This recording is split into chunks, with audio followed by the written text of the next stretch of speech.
Good morning friends.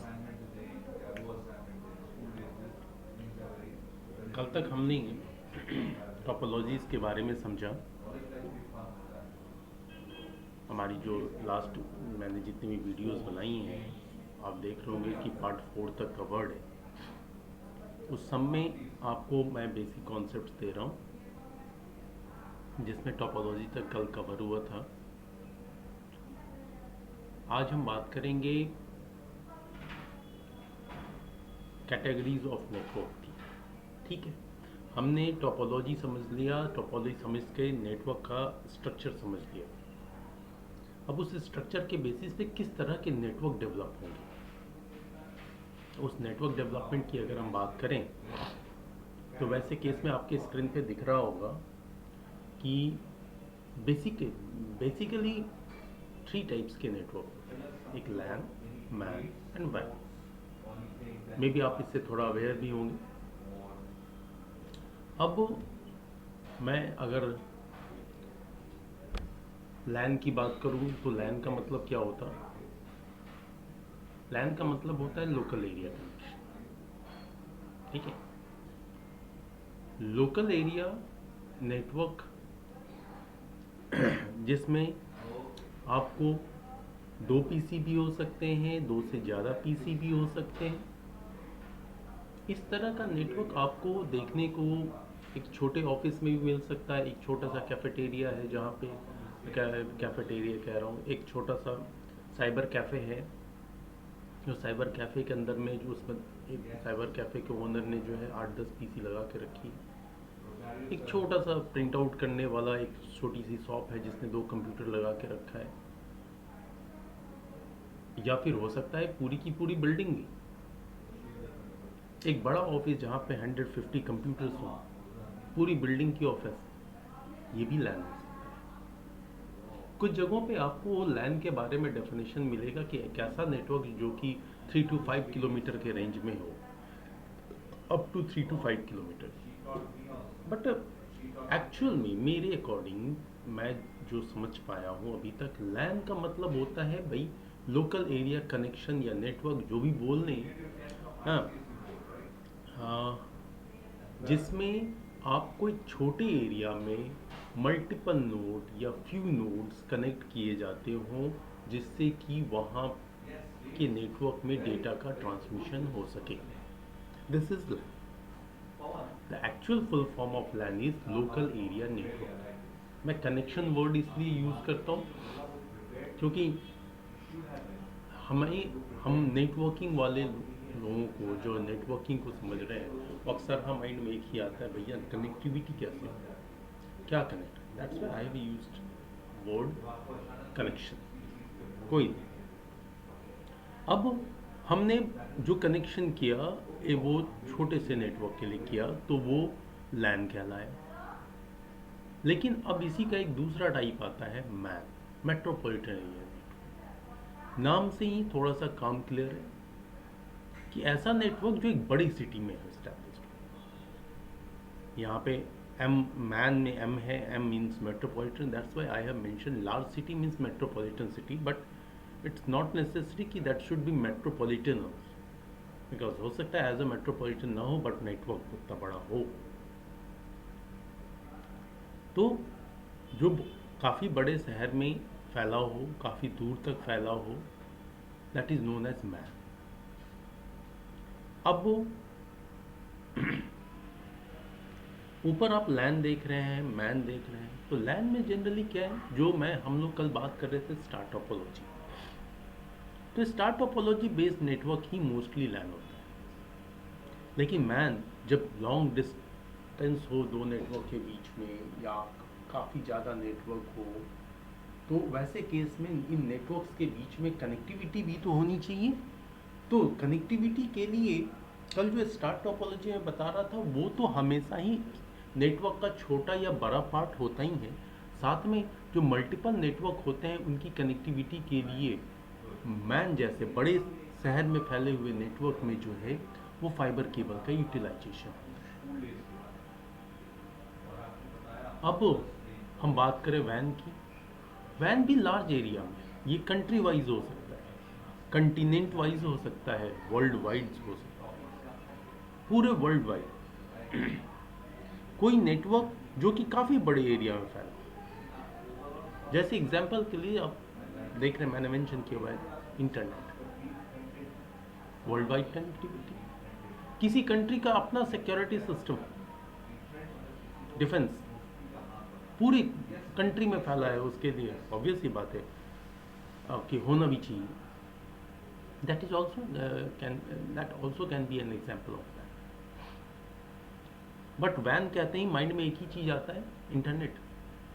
Internet के अलावा भी वैन में हम बहुत सारी बातें कर सकते हैं। कोई जैसे अब सिस्को कंपनी को ही कभी सर्च करना कि भाई सिस्को कंपनी किधर इस्टेब्लिश्ड है, कितने बड़े एरिया में है, तो सिस्को कंपनी के जो ऑफिसेज हैं वो इतने बड़े एरिया में हैं कि वहाँ पे अगर एक ऑफिस से, सिस्को की एक ऑफिस से दूसरे ऑफिस जाना हो जो कि एक ही कैंपस में हो, तो ऑन फुट जाना मुश्किल है। लोग बस या व्हीकल यूज़ करते हैं, तब पहुँचते हैं, टाइम लगता है। अपने आप में सिस्को सिटी है वो, तो उसका भी एक अपना नेटवर्क है। तो उस तरह का जो नेटवर्क होगा वो आप एग्जाम्पल में डाल सकते हो कि ये एक मैन है। कंट्री वाइज फैला हुआ नेटवर्क, बहुत बड़े एरिया में वर्ल्ड वाइड फैला हुआ वैन, छोटे एरिया में फैला हुआ लैंड। तो दरअसल में ये तीन आपके लिए भी नोन होंगे, बिकॉज आईटी में आने वाला स्टूडेंट जरूर से उसे पता होता है लैंड, मैन, वैन। इसलिए मैंने बहुत ही डिफरेंट तरीके से आपको समझाया। अगर मेरी बात सही लग रही हो तो इट्स ओके। अब देखो, मैं यहाँ पे कुछ चीज़ें और ऐड ऑन करता हूँ जो मैंने मेंशन नहीं किया है, बट जस्ट फॉर नॉलेज। इधर नोट्स में मैंने नहीं डाला जो आपके स्क्रीन पे दिख रहा है। यहाँ पे है क्या कि बुक्स में आपको कुछ और नेटवर्क के एग्जाम्पल मिलेंगे। यहाँ पे मैंने 3 डाले भैया। छोटा एरिया मीन्स लैन, सिटी वाइज फैला हुआ नेटवर्क यानी मैन, और कंट्री वाइज फैला हुआ या वर्ल्ड वाइड फैला हुआ यानी मैन। इसके अलावा आपको मिलेगा कि भाई एक कैन होता है, कैन यानी कैंपस एरिया, ठीक है। अब कैंपस एरिया नेटवर्क तो कुछ नहीं सर, ये एक नाम है, कैंपस एरिया नेटवर्क। एक कैंपस के अंदर जो नेटवर्क है दैट इज नोन एज। उस हिसाब से तो हम आप अपने घर में डाइनिंग हॉल में अगर आपने 4 कंप्यूटर लगा दिए तो आप डाइनिंग हॉल एरिया नेटवर्क बोल सकते हैं। तो ये नेम देने के ऊपर है, लोग अपने कंफर्ट के अकॉर्डिंग नेम देते हैं। इसी तरीके से एक नाम और आपको सुनने को मिलेगा, पैन, पर्सनल एरिया नेटवर्क। लेकिन इन सब में एक चीज़ मिलेगी आपको जो अब काफ़ी ज़्यादा पॉपुलर हो रही है, I am going to mention it also.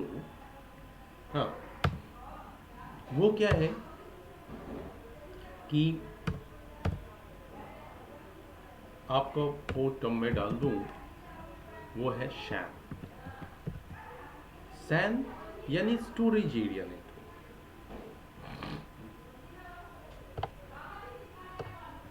ठीक है, ये सैन।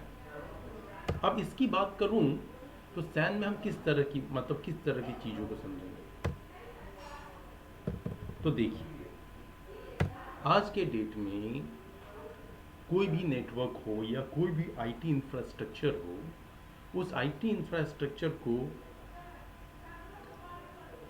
क्यों डेवलप किया जाता है? क्योंकि उस कंपनी के सारे काम आईटी बेस्ड हो सकें, ऑनलाइन हो सकें। उससे जो डेटा जनरेट होता है या जिस डेटा पे काम होता है, वो डेटा किसी सर्टेन लोकेशन पे स्टोर रह सके। तो आज के डेट में किसी भी आईटी इंफ्रास्ट्रक्चर के लिए या आईटी बेस्ड किसी भी ऑर्गेनाइजेशन के काम के लिए या उस पे काम करने वाले किसी भी एम्प्लॉय के लिए, किसी बिजनेस के ग्रोथ के लिए, ओवरऑल जो डेटा जनरेट होती है या जनरेटेड डेटा आपके पास होती है, वो डेटा आपके लिए वैल्यूबल है. That data is just like a asset for the company और ऑर्गेनाइजेशन. अब उस डेटा को आपको स्टोर करना पड़ेगा किसी सेफ लोकेशन पे. आपके ही नेटवर्क का वो पार्ट जहाँ पे आपका डेटा लॉस ना हो, किस तरह से डैमेज ना हो, डैमेज हुआ तो रिकवरी के चांसेस हो, 100% चांसेस हो, यानी कि zero fault tolerance, sorry, fault tolerance facility हो, यानी जीरो फॉल्ट. डेटा किसी भी कॉस्ट पे हम लूज नहीं करना चाहते. तो दैट्स वाई नेटवर्क का वो पार्ट जो ह्यूज डेटा स्टोरेज एंड उसकी सिक्योरिटी के लिए क्रिएट होती है, that part of network is known as SAN, storage area network.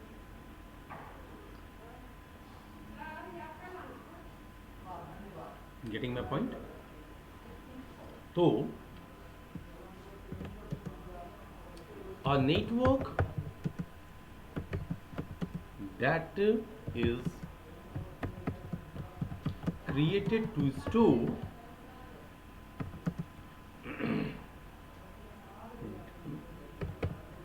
huge data with high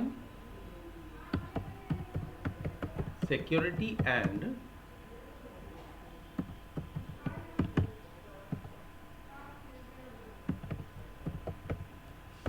access.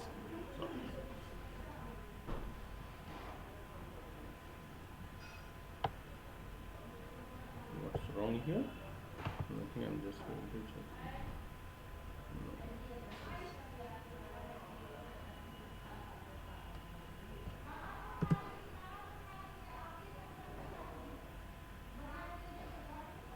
Okay, just I will check. Accessibility, high security and accessibility with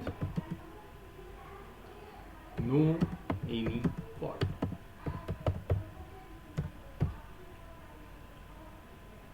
ठीक है, is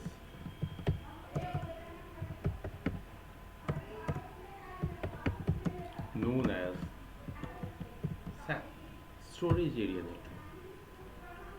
इसको हम कहते हैं SAN. जैसे किसी भी ऑर्गेनाइजेशन को आप देखेंगे तो वहाँ पे आपके डेटा स्टोरेज के लिए एक स्टोरेज पार्ट ही अलग होता है. हाँ, ये कोई ज़रूरी नहीं कि ये आपके नेटवर्क में खुद हो.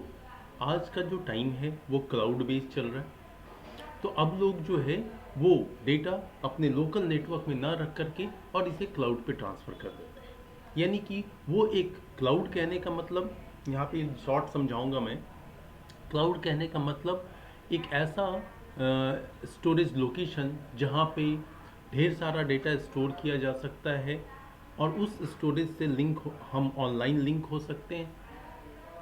बहुत सारे क्लाउड सर्विस देने वाली कंपनियां आज की डेट में, तो हर कंपनी कहती है कि मैं भी क्लाउड दे रहा हूँ, मैं भी क्लाउड दे रहा हूँ. तो क्लाउड मीन्स क्या?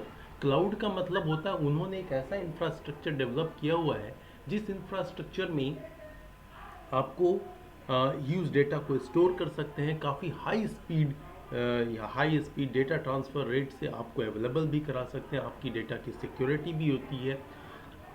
वो 100% एश्योरेंस देते हैं कि आपका डेटा जो है कभी लॉस नहीं होगा. ठीक है, इसके लिए वो जो भी उनके कंपनी के साथ टाई अप करते हैं आप, तो वो आपसे आप एक SLA साइन करते हैं, सर्विस लेवल एग्रीमेंट बोलते हैं SLA.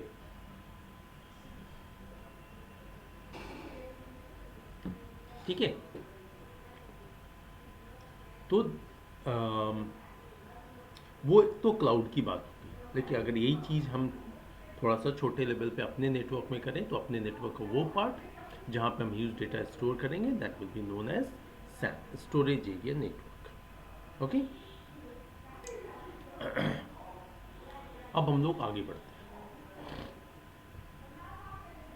आगे बढ़ने का मतलब कि अब जब हम लैन, मैन, वैन, शैन समझ गए, टोपोलॉजी समझ गए, हाँ, नेटवर्क को समझे, नेटवर्किंग समझे, इंटरनेटवर्किंग समझे, तो अब मैटर आता है कि हम जो इस सिस्को की पढ़ाई करने जा रहे हैं, तो सिस्को की पढ़ाई में जो नेटवर्क को डेवलप करने के लिए जो डिफरेंट डिफरेंट डिवाइसेस यूज़ होते हैं, उन डिवाइसेस का एटलीस्ट हमारे पास में एक ब्रीफ कॉन्सेप्ट होना चाहिए, बिल्कुल बेसिक कॉन्सेप्ट होना चाहिए, जिससे कल के डेट में कल अगर हम नेक्स्ट अपने क्लासेस में अगर हम बात करें डिवाइसेस की, तो उस वक्त में ऐसा नहीं होना चाहिए भैया ये क्या होता है। जैसे ऊपर भी मैंने जिक्र किया एक बार टोपोलॉजी के केस में कि भाई यहाँ पे स्टार टोपोलॉजी में, खासकर स्टार टोपोलॉजी में, कि हम यहाँ पे एक एमएयू लगाते हैं, एमएयू में हब या स्विच होता है। अब आप में से कुछ स्टूडेंट्स या मे बी मैक्सिमम स्टूडेंट के माइंड में ये कॉन्सेप्ट जाएगा कि भाई ये हब या स्विच होता क्या है, या तो आपको इसके लिए अलग से गूगल करना पड़े या जो, तो इस तरह के कई क्वेश्चंस माइंड में राइज होंगे। तो कुछ क्वेश्चंस को होल्ड करके रखना चाहिए या थोड़ा सा गूगल कर लेना चाहिए, क्योंकि आप टाइम से पहले अगर ज़्यादा गूगल भी करेंगे तो वो भी आपके लिए कंफ्यूजन क्रिएट करेगा।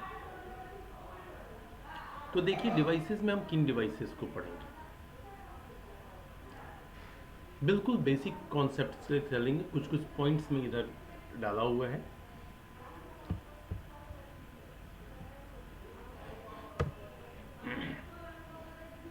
ठीक है, अब देखो सॉरी, सबसे पहले मैं जिस डिवाइस की बात करने जा रहा हूँ वो डिवाइस है आपकी NIC। इसका जिक्र कई बार मैंने पहले किया है। NIC होता है आपके कंप्यूटर पे, लैपटॉप पे। तो चले पॉइंट वाइज डिस्कस कर लेते हैं, जैसा पॉइंट आपके स्क्रीन पे दिख रहा है, फिर कुछ और भी एक्स्ट्रा बातें करेंगे इसके बारे में। ठीक है, सबसे पहली बात,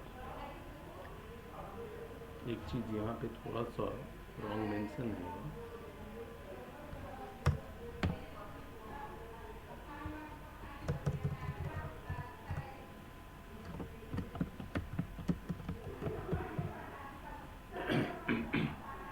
देखिए NIC एक ऐसी डिवाइस है जो OSI रेफरेंस मॉडल के डेटा लिंक लेयर पे वर्क। अब यहाँ पे एक टर्म यूज कर रहा हूँ OSI रेफरेंस मॉडल। अब ये OSI रेफरेंस मॉडल आपको थोड़ा अननोन लगेगा या मे बी आपके पास नॉलेज हो तो ठीक है, तो कोई बात नहीं। अभी मान के चल लेना है कि हाँ NIC ये एक OSI रेफरेंस मॉडल कोई होता है, उसके लेयर 2 यानी डेटा लिंक लेयर पे वर्क करता है, क्योंकि इसके बाद हम लोगों को कुछ और टॉपिक्स कवर करने के बाद फिर हमें OSI रेफरेंस मॉडल और TCP/IP मॉडल पढ़ना है। ठीक है, तो देखिए कि आपका जो NIC यानी नेटवर्क इंटरफेस कार्ड, ये डेटा लिंक लेयर पे वर्क करता है, फर्स्ट पॉइंट। सेकंड, किस लिए इसका इस्तेमाल होता है? इसका इस्तेमाल होता है नोड को किसी दूसरे नोड या किसी नेटवर्क से कनेक्ट करना। अब नोड पहले भी मैं जिक्र कर चुका, नोड का मतलब कोई भी डिवाइस जो कि नेटवर्क से कनेक्ट हो सके। तो किसी आपको दूसरे नोड से या नेटवर्क से कनेक्ट करता है। आपने अगर अपना लैपटॉप देखा हो या डेस्कटॉप मशीन देखा हो, जहाँ पे आप नेटवर्क का केबल लगाते हैं, अगर मान लिया किसी ऑफिस में गए, कहीं भी गए, तो आप एक नेटवर्क केबल अटैच करते हैं अपने मशीन से। जिस पोर्ट पे लगाते हैं वो एक लगभग स्क्वायर सा एक पोर्ट होता है। उसको अगर गौर से देखेंगे तो उसमें एक जैक लगाने के लिए बना होता है, पिन टाइप का। उसके अंदर में आपको कॉपर पिन्स दिखाई देंगे, 8 पिन होंगे। इसको जरा देखेंगे, ठीक है। तो ये पोर्ट आपके लैपटॉप पे भी अवेलेबल होता है, आपके डेस्कटॉप मशीन पे भी अवेलेबल होता है। अगर आपने कभी आपके घर में प्रिंटर हो या कहीं आपने प्रिंटर देखा हो तो उसका हमेशा पिछला हिस्सा देखिए, क्योंकि देखो ऐसे ही पिछला हिस्सा का मतलब, मैं एक बात बताऊं आपको कि हम नेटवर्किंग वाले जो लोग होते हैं, जो आईटी से जुड़े हुए थे, जो आईटी पे काम करते हैं, हम लोग मैक्सिमम फ्रंट फेस नहीं देखते। हमेशा हम किसी चीज़ के अंदर या पीछे देखते हैं। जैसे सॉफ्टवेयर वाले लोग, अगर सॉफ्टवेयर की बात करें तो ठीक है, फ्रंट फेस पे दिख रहा है लॉगिन करो ये करो। सॉफ्टवेयर वाले लोगों को उस फ्रंट फेस से मतलब नहीं होता। फ्रंट में दिखने वाला जो वो तो चीज़ वो किसी आम यूज़र के लिए, नॉन टेक्निकल पर्सन्स के लिए हो सकता है। हमारे लिए तो उसके अंदर का प्रोग्राम इम्पोर्टेंट है। ठीक उसी तरीके से लैपटॉप लोग जो देखते हैं जनरली, लैपटॉप या डेस्कटॉप स्क्रीन देखते हैं और आपके जो सीपीयू कैबिनेट है उसका बस फ्रंट फेस देखते हैं। लैपटॉप में भी कीबोर्ड की तरफ ध्यान जाता है एंड स्क्रीन की तरफ, लेकिन हम लोग उसके लगभग लोग जो हैं आईटी से जुड़े लोग वो उसके बाकी पोर्ट्स पे ध्यान देते हैं। ठीक उसी तरीके से हम डेस्कटॉप मशीन के फ्रंट पैनल पे नहीं बल्कि बैक पैनल पे ध्यान देते हैं कि भाई इसमें कौन कौन से पोर्ट हैं, क्या है नहीं है। ठीक है, तो वहाँ पे आप गौर करेंगे आपको ये पोर्ट नज़र आएगी। तो ये पोर्ट कहाँ से अवेलेबल हुआ? ये पोर्ट अवेलेबल हुआ कि भाई हमारे मदरबोर्ड पे एक एनआईसी कार्ड लगी हुई है, इनबिल्ट एनआईसी है मदरबोर्ड के साथ। आप एक्स्ट्रा भी लगा सकते हैं, एनआईसी कार्ड है। इस एनआईसी कार्ड के हेल्प से हम नेटवर्क से कनेक्टिविटी करते हैं। अब नेटवर्क से कनेक्टिविटी ऊपर हमने पढ़ा है पहले वाले अपने सेशंस में कि हम दो तरीके से कर सकते हैं, वायर्ड कर सकते हैं और वायरलेस कर सकते हैं। तो फाइन, जिस तरह की कनेक्टिविटी करनी है उस टाइप का आपके पास में एनआईसी होना चाहिए। अगर वायर के थ्रू करना है तो वायर्ड एनआईसी होनी चाहिए, अगर वायरलेस करना है तो वायरलेस एनआईसी होनी चाहिए। ठीक है, अगर आप वायर्ड लेंगे तो उसके ऊपर में आपको RJ45 पोर्ट, जिस पोर्ट की मैं बात कर रहा था, वो अवेलेबल मिलेगा जिसमें कि 8 पिन होंगे। हाँ, अगर वायरलेस लेंगे तो उधर तो पिन की बात होती नहीं। वायरलेस मतलब frequency based transmission of data, तो उधर फ्रिक्वेंसी पे काम करेगा। तो उधर आपको एनआईसी लेने में आपको ध्यान देना चाहिए कि वायरलेस ले रहे हैं तो मेरे पास जो कॉमनली जिस नेटवर्क से आप कनेक्ट होते हैं वो वायरलेस की कौन सी टेक्नोलॉजी पे वर्क करता है, कौन से स्टैंडर्ड पे वर्क करता है, उसी के अकॉर्डिंग आपका एनआईसी भी होना चाहिए। वैसे आज के डेट में लैपटॉप वगैरह में वायर्ड एंड वायरलेस दोनों एनआईसी इनबिल्ट आते हैं, तभी तो आपका लैपटॉप किसी वाईफाई नेटवर्क से भी कनेक्ट हो जाता है और किसी के डेस्क पे उसके पास जो नेटवर्क केबल है उससे भी कनेक्ट हो जाता है। ठीक है, अब हम थोड़ा बात करेंगे कि ये तो एनआईसी है, ये कार्ड आप देखें। लाइक मैं अगर आपको थोड़ी देर के लिए अगर थोड़ा सा गूगल कर दूं तो आपको दिख जाएगा कि ये एनआईसी कार्ड किस तरीके का होता है।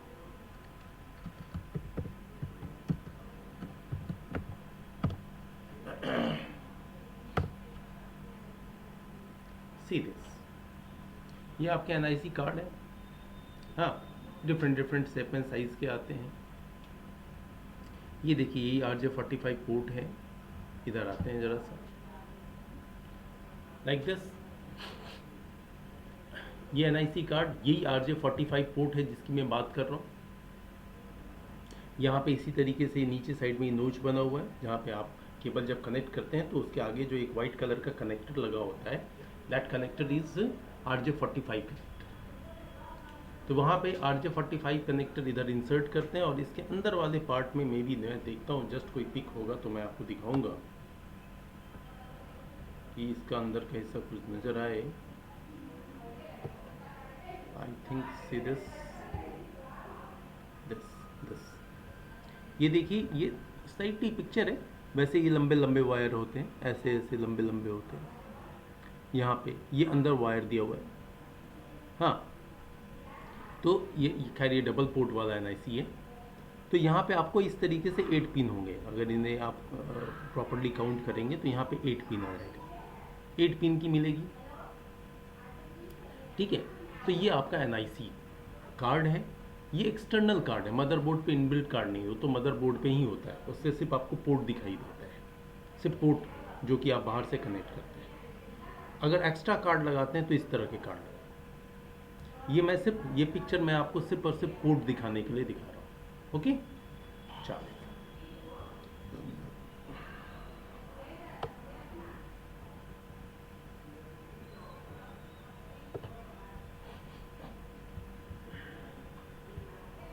अब ये जो आपने एनआईसी कार्ड अभी देखा, इस एनआईसी कार्ड में आपका एक रोम होता है, रीड ओनली मेमोरी।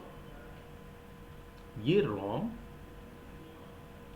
में मतलब ये रोम को अगर समझ रहे हो आप, तो रोम क्या होता है? हर कंप्यूटर में रोम होता है जिसमें आपका बेसिक प्रोग्राम होता है, जिसको आप कह सकते हैं बायोस प्रोग्राम होता है, जिस प्रोग्राम के हेल्प से आपका कंप्यूटर जो है वो बूट करता है और फाइनली ओएस फाइंड आउट करता है और ओएस को बूट करा के आपके सामने लाता है, ओएस को लोड करके आपके सामने लाता है। तो एनआईसी में भी एक छोटा सा प्रोग्राम होता है और उसी प्रोग्राम के अंदर एक मैक एड्रेस होता है। हाँ, एड्रेसिंग पार्ट जब हम पढ़ेंगे तो उसमें मैक एड्रेस को डिटेल से समझेंगे। अभी फ़िलहाल मैक एड्रेस, इसको हम लोग फिजिकल एड्रेस भी कहते हैं। ये आपके फ़ोन पे, लैपटॉप पे, डेस्कटॉप पे कहीं भी दिखाई देगा।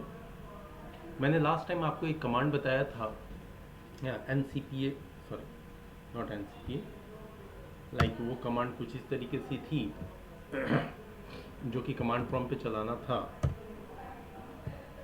लाइक ये देख लें, IP config स्पेस / ऑल।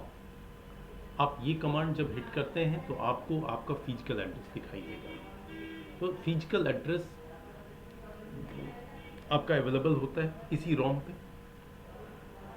फिर जो है NIC by default auto mode में वर्क करती है। ऑटो मोड कहने का मतलब होता है जिस तरह के स्पीड वाले नेटवर्क से आप कनेक्ट करेंगे वो अपने आप को उसी तरीके से एडजस्ट कर लेगा। और अगला नेटवर्क अगर लाइक हाफ डुप्लेक्स मोड में काम कर रहा है, हाफ डुप्लेक्स में काम करेगा, फुल डुप्लेक्स में काम कर रहा है तो फुल डुप्लेक्स में काम करेगा। यहाँ हाफ डुप्लेक्स से मतलब है कि एक बार में मतलब आपका मशीन जो है या तो सेंड कर सकता है या रिसीव कर सकता है, दोनों टास्क एट अ टाइम नहीं कर सकता।